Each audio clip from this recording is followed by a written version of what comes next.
You ask Tiger to calculate. This deals with linear inequalities with one unknown. The final result is a equal or smaller than 4.4457. Let's solve it step by step. Simplify the expression.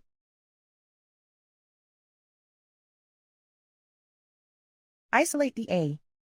Divide both sides by negative 1.1022. Whenever you multiply or divide by a negative, reverse the inequality sign.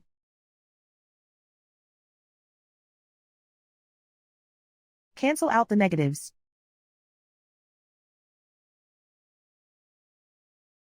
Simplify the arithmetic.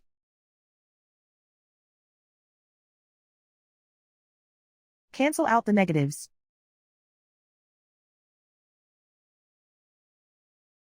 Simplify the arithmetic.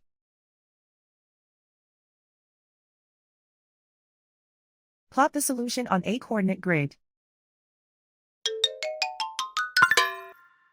And so the final result is a equal or smaller than 4.4457.